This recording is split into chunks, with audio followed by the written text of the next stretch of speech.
Bonjour à tous, je suis Jerry Nozomi et je vais vous parler du 22e championnat des arts martiaux dans Dragon Ball.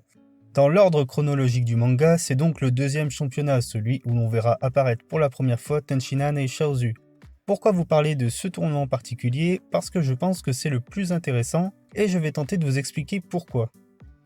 Tout d'abord, un peu de contexte. Où en est-on à ce moment-là dans Dragon Ball? Eh bien, Goku vient de vivre des épreuves qui l'ont fait beaucoup grandir et qui ont aussi fait grandir le manga en abordant des thèmes plus sérieux. Je pense à son combat contre l'armée du ruban rouge et à la mort du père Dupas dont je parle dans une autre vidéo, mais aussi à ses retrouvailles avec son grand-père lors de son passage chez Mamie Voyante. Ce nouveau tournoi des arts martiaux est une occasion de franchir une marche de plus vers la maturité, et cette fois-ci on va aborder des questions de morale.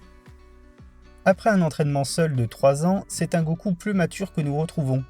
Tortue Géniale dira de lui qu'en plus de son caractère et de sa force, il est devenu discipliné. Mais cette année, le championnat s'annonce encore plus disputé que la dernière fois, car le maître des grues et ses élèves, Tenshinhan et Chaozu, s'invitent dans la partie.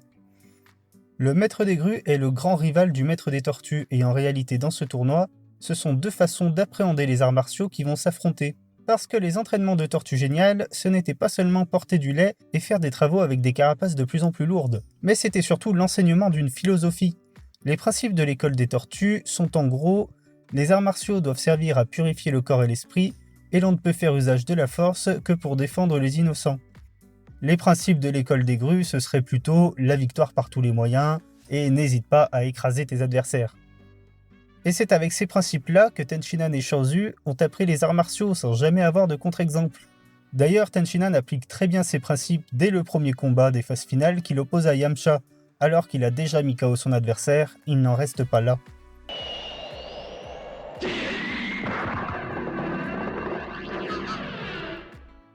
Tenshinhan, c'est un peu le futur Tao Pai Pai, car tout comme le tueur à gages, il a une vision des arts martiaux totalement opposée à celle de Goku. Mais Tenshinhan est encore jeune, il ne fait que suivre les enseignements de son maître, il peut peut-être encore changer, et ça, Tortue Géniale l'a bien compris. Le combat suivant opposant Krillin à Chaozu, en plus de nous montrer les progrès de Krillin, nous offre un nouveau duel entre les deux écoles. Chaozu utilise le pouvoir de ses mains pour donner des maux de ventre à Krillin, mais celui-ci ayant remarqué le manque de culture de son adversaire, va tenter de le défier aux mathématiques, ce qui oblige Chaozu à compter sur ses mains et permet à Krillin de le surprendre et de gagner. Contrairement à Tortue Géniale qui donnait des cours à ses élèves, le maître des grues n'a jamais appris les maths à Chaozu, et c'est ce qui causera sa défaite.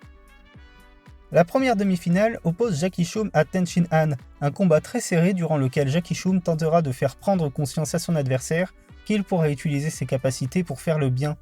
Tenshinhan l'envoie chier, mais il semble quand même déstabilisé par le discours du maître. Jackie Chum décide finalement de se retirer et de laisser la place aux jeunes. Tenshinhan viendra lui demander des explications. Tortue Géniale lui avoue alors qu'il participait au tournoi pour empêcher un de ses élèves de gagner et de prendre la grosse tête, mais qu'il s'était maintenant rendu compte qu'ils étaient suffisamment intelligents pour que cela n'arrive pas, avant d'ajouter que Tenshinhan lui aussi est intelligent et qu'il finira par suivre le bon chemin. Si le véritable but du tournoi est de faire gagner la philosophie de la tortue face à celle de la grue, alors Tortue Géniale a fait son boulot, et c'est maintenant à ses élèves de prouver leur valeur. C'est d'ailleurs à eux d'entrer sur le ring et ils nous offrent un des combats les plus mémorables du manga, un combat émouvant car les deux vont se donner à fond et en même temps ils vont s'éclater. Tout le long ils se battent avec le sourire aux lèvres. Goku dira même que c'était le meilleur combat de toute sa vie. Ils vont démontrer que les arts martiaux doivent avant tout être un plaisir.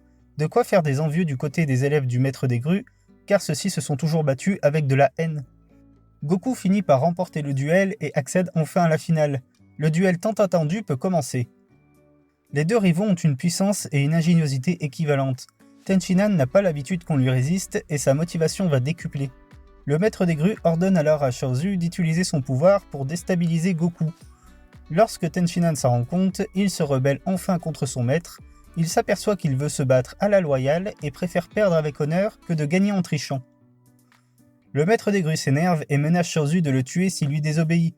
Tortue Géniale l'envoie valser et le combat peut reprendre. On se souvient tous de cette fin de championnat, de ce Kiko qui détruit le ring, de ce Kamehameha de Goku qui se propulse sur son adversaire, et de cette voiture qui coûte de peu la victoire à notre héros. Mais ne l'oublions pas, peu importe qui gagne le championnat, la tortue, elle, l'a emporté sur la grue.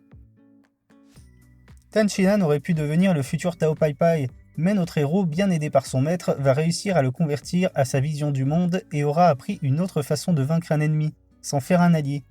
Cette leçon, on le sait, il n'est pas prêt de l'oublier. Cet arc nous aura montré un Goku plus mature, plus sage et discipliné que jamais. Mais malheureusement, toutes ces qualités vont très vite être mises à rude épreuve. Merci d'avoir suivi la vidéo, j'espère qu'elle vous aura plu. Si c'est le cas, je vous invite à laisser un pouce bleu ou un commentaire. Si vous ne voulez pas louper les prochaines, abonnez-vous. En attendant, je vous dis à bientôt pour de nouvelles vidéos.